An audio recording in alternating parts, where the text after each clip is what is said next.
For more than 400 years, the disappearance of the Roanoke Colony has remained one of the most unresolved events in early American history. An entire settlement vanished. No confirmed remains were found.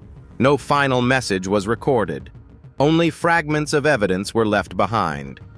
What makes Roanoke unusual is not that the colony failed.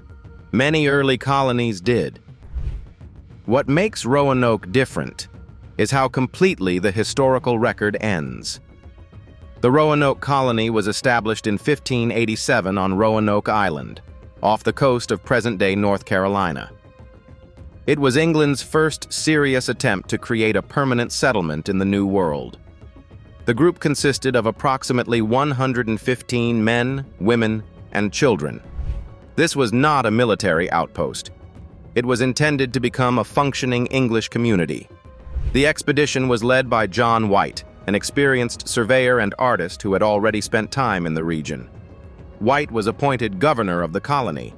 Among the settlers was his granddaughter, Virginia Dare, the first English child born in North America. The success of the colony was meant to secure England's long-term presence in the region. From the beginning, the colony faced difficulties. Food supplies were limited. Relations with local indigenous groups were inconsistent and fragile. The settlers depended heavily on resupply from England to survive. Without outside support, the colony could not sustain itself for long.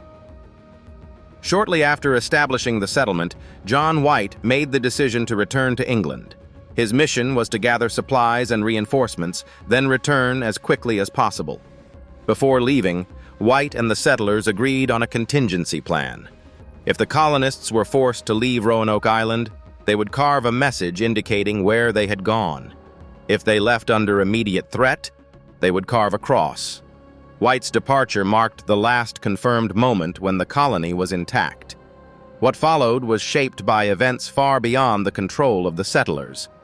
Soon after White arrived in England, the Anglo-Spanish War escalated. The threat of invasion redirected England's ships toward defense. Civilian voyages were suspended.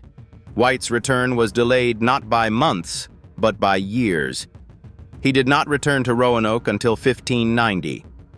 When White finally reached Roanoke Island, the settlement was empty.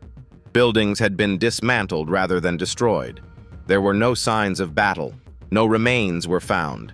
The colonists were simply gone. There was, however, a message. Carved into a wooden post was the word Croatoan. Carved into a nearby tree were the letters CRO. There was no cross. According to the agreement, this suggested the settlers had not left under immediate danger. But the message offered no explanation beyond a single word. Croatoan referred to a nearby island and to a local indigenous group with whom the settlers had previously had friendly relations. This suggested that the settlers may have relocated voluntarily. But no further explanation was provided. No timeline, no numbers, no description of circumstances. Weather conditions prevented White from traveling to Croatoan Island. A storm forced his ships to leave the area. That moment would become critical. John White never returned to search again. This is where the historical record begins to thin. There are no confirmed written accounts from the settlers after White's departure. There are no letters, no official reports, no final descriptions.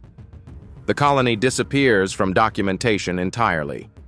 Archaeological investigations have uncovered scattered evidence. European-style artifacts have been found at indigenous sites. But these findings are inconclusive. Trade between settlers and tribes was common. Objects alone cannot confirm relocation. Several explanations have been proposed over the centuries. Assimilation into local tribes, relocation inland, starvation, disease. But none can be confirmed with certainty. There is no single piece of evidence that resolves the disappearance. What is striking is the absence of violence. Unlike other failed colonies, Roanoke shows no signs of destruction. No burned buildings, no weapons left behind, no mass graves. This suggests that whatever happened was not sudden. The settlers may have made a decision, a planned movement, a gradual integration, or a slow decline that left no clear endpoint. But the records do not say. And that silence is what defines the mystery. Roanoke was not lost in a single moment.